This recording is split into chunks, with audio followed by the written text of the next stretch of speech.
Which of the following alkaline earth metal sulfates is the least soluble? यहाँ हम alkaline earth metal sulphates की solubility की बात करेंगे, तो सॉल्युबिलिटी के लिए फिर से हमें वही फैक्टर्स देखने होते हैं। सॉल्युबिलिटी किस पे डिपेंड करती है? Solubility depends on two factors, hydration energy, hydration energy किससे ज्यादा होनी? Lattice energy. हाइड्रेशन एनर्जी किससे ज्यादा होनी है? लैटिस एनर्जी से। तो जब हाइड्रेशन एनर्जी लैटिस एनर्जी से ज्यादा होगी तो कंपाउंड जो हो जाएगा वो सॉल्युबल हो जाएगा। अब हम बेरिलियम सल्फेट कैल्शियम, तो यहाँ हम लैटिस एनर्जी को किससे दिखाते हैं? यू से, और हाइड्रेशन एनर्जी को लिख दिया मैंने He। Okay, hydration energy directly proportional to Z plus Z minus, where Z plus Z minus is क्या है? Z plus Z minus charge है, and inversely proportional to size।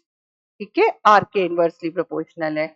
अब यहाँ अगर अपन हाइड्रेशन एनर्जी लिखते हैं तो K Z plus Z minus 1 by RC plus 1 by RA, ये हम हाइड्रेशन एनर्जी के लिए लिखते हैं। U के लिए अगर अपन बोलें तो K Z plus Z minus और RC plus RA, ये किसके बराबर हो जाएगा? RC plus RA। तो दोनों ही एनर्जी, चाहे लैटिस एनर्जी हो चाहे हाइड्रेशन एनर्जी हो, टॉप टू बॉटम डिक्रीज करेंगी। हाइड्रेशन एनर्जी भी डिक्रीज करेगा और लैटिस एनर्जी भी डिक्रीज करेगा। तो फिर हम कैसे चेक करें कि कौन ज्यादा सॉल्युबल होना चाहिए? तो यहाँ हम ये देखेंगे कि लैटिस एनर्जी अगर ज्यादा डिक्रीज कर रही है, हाइड्रेशन एनर्जी कम डिक्रीज कर रही है, तो हाइड्रेशन एनर्जी लैटिस एनर्जी से ज्यादा ही होगी और कंपाउंड सॉल्युबल हो जाएगा। बेरिलियम सल्फेट में अगर हम देखते हैं तो बेरिलियम 2 प्लस है एंड SO4 माइनस है। तो जब चार्ज हम देख रहे हैं कि मैं बेरिलियम टू बेरियम तक जा रही हूँ, चार्ज तो मेरा सेम ही है ना, Ba2 एंड SO4 2 माइनस, तो चार्ज हमारा सेम है। जब इन फॉर्मूले के अंदर चार्ज सेम होता है तो जो डिसाइडिंग फैक्टर होता है वो क्या होता है? साइज होता है।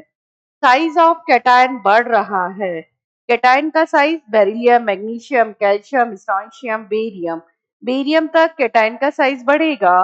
कैटायन का साइज बढ़ने के साथ साथ क्या होगा? अगर कैटायन का साइज बढ़ेगा तो हाइड्रेशन एनर्जी क्या होगी? ज्यादा कम होगी। किसके कंपैरेटिवली? लैटिस एनर्जी के कंपैरेटिवली। मतलब लैटिस एनर्जी ज्यादा रहेगी और हाइड्रेशन एनर्जी जो है वो ज्यादा डिक्रीज करेगी। डिक्रीज दोनों को करना है। बेरिलियम टू बेरियम पर जाने पर लैटिस एनर्जी भी डिक्रीज कर रही है, हाइड्रेशन एनर्जी भी डिक्रीज कर रही है, पर due to larger size of cation hydration energy का डिक्रीमेंट ज्यादा हो जाएगा, तो फिर वो लैटिस एनर्जी को ओवरकम नहीं कर पाएगा और कंपाउंड है वो हमें क्या होगा? इनसॉल्युबल मिलेगा। ठीक है, तो जब भी चार्ज सेम होते हैं तो हमारे लिए डिसाइडिंग फैक्टर जो है वो साइज बनता है। तो यहाँ beryllium, calcium, strontium, barium sulphate least soluble कौन हो जाएगा हमारे पास में? Least soluble sulphate barium sulphate. Order क्या हो जाएगा इसका? BeSO4 MgSO4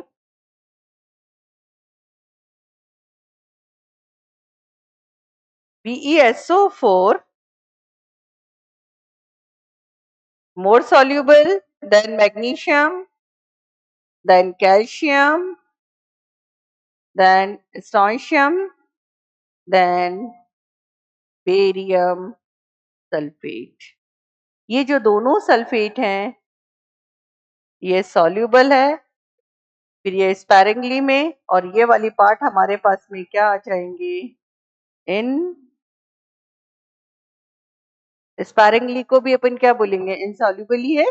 कंप्लीटली सॉल्युबल तो बेरिलियम और मैग्नीशियम ही होगा। तो least soluble barium, most soluble beryllium sulphate होगा। तो सॉल्युबिलिटी को जब भी हम चेक करेंगे और हम आयोनिक कंपाउंड्स की बात करें या फर्स्ट या सेकंड ग्रुप के सॉल्ट्स की बात करें, तो हम हाइड्रेशन एनर्जी और लैटिस एनर्जी को कंपेयर करते हैं।